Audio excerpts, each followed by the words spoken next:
All right, so sometimes we'll have a limit where you are dividing by 0, but just the factoring thing doesn't work. So here's a couple other tricks that might be useful.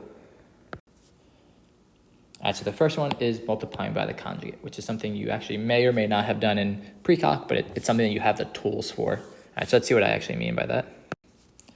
All right, so let's say I wanted to evaluate this limit. Well, if I try to plug in -1, -1 plus 1 is 0. So I can't plug it in straight away. Using the conjugate says is on the top here, I have the square root plus or minus some number. All right, so that's kind of your hint that this is a conjugate problem. And what the conjugate says is you take the exact same expression,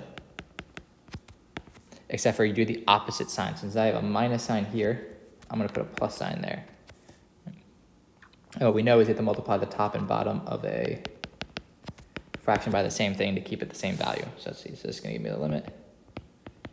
This approaches -1. All right, and here's kind of the trick to doing the conjugate. First thing, recognizing it's a conjugate problem. That normally means you have a square root plus or minus some number. You multiply the top and bottom by that expression with the opposite plus or minus. And then the top is going to simplify nicely because this is just like when we have x minus 3 times x plus 3. That turns into x squared minus 9. It just turns into the square of the first thing minus the square of the second thing. So when we multiply these conjugates together, the square of that square root is just x plus 2 minus the square of 1 is just 1. So you can see how nicely that top of that expression simplifies because we multiplied by a conjugate, just like these difference of squares up here. And then the bottom, you don't want to FOIL out, so I'll write it down first and explain why in a second.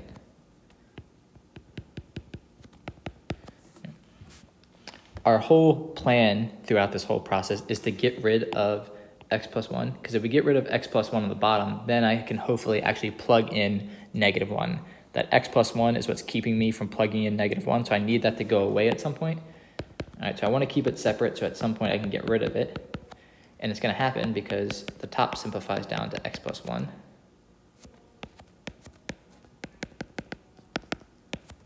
And then they cancel out. All right, so you basically multiply by the conjugate that will hopefully cancel out with that factor that was making it 0 on the bottom. Now it's a 1 on the top and just the square root part. These should be pluses because I'm multiplying with the plus there.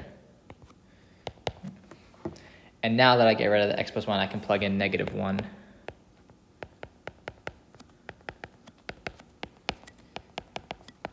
Get my final answer. All right, so I couldn't just factor this from the beginning because it wasn't like two quadratics being divided. But by using this conjugate trick, I can hopefully cancel out that factor that was giving me trouble at the beginning. All right, and then solve from there. And again, really the main hint that this is a problem where you would do this is whenever you have a square root of something plus or minus some number. All right, that's kind of your clue. Oh, maybe this is a conjugate problem. Because if you had, say, I'm just writing all over the place right now,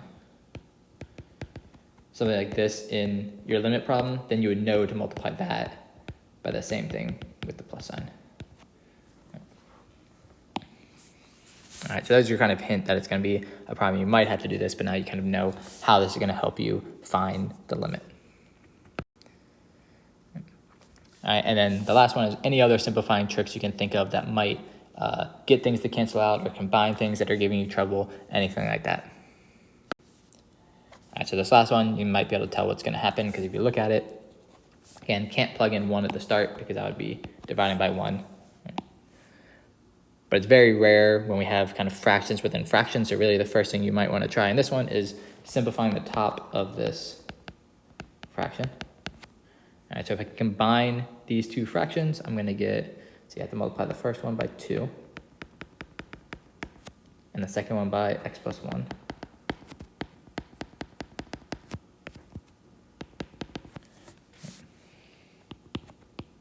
It's one of those things you could kind of do to the side instead of having to rewrite the limit stuff and keep everything else together. We're just trying to combine these two fractions on the top. So 2 minus x plus 1 is going to be 1 minus x, or yeah, 1 minus x over 2 times x plus 1 divided by x x minus 1. And again, our whole goal is to get rid of this x minus 1 because then we'll be able to plug in 1. So if I want to cancel this out with something, all right, well, the first thing is if I'm dividing, so I have, let me write it like this real quick. I have this divided by x minus 1. All right, division is the same thing as multiplying by the conjugate. So what I could also think about this is multiplying by 1 over x minus 1. All right, so division is always the same as multiplying by the flip of the fraction. And that's going to turn this into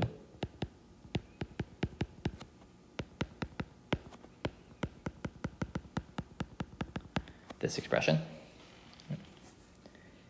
Still not clear how I'm going to get rid of that x minus 1. Again, it's good to keep in your mind the whole time I'm just trying to get rid of x minus 1.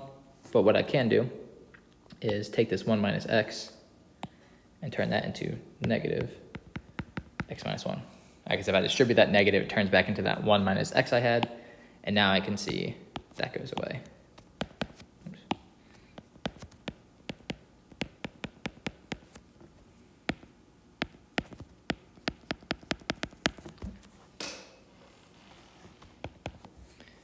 All right, so you can just see all these kind of simplifying steps you learn throughout algebra and pre-calculus and all that stuff.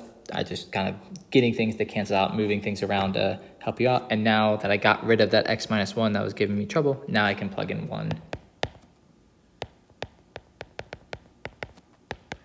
And simplify it down to my final answer. All right, so to practice with this, in class will just be a problem. You figure out, is it something I can just factor? If it is, if it's something you can factor it, cancel out terms, then plug in. If it has a square root in it, chances are you're going to do that conjugate thing. And if it has these kind of mixed fractions where there's fractions within fractions, I try to combine them to make the problem simpler and see if you can get things to cancel out. All right, so these are kind of the main tools we'll use for right now before we have more sophisticated techniques later in the year.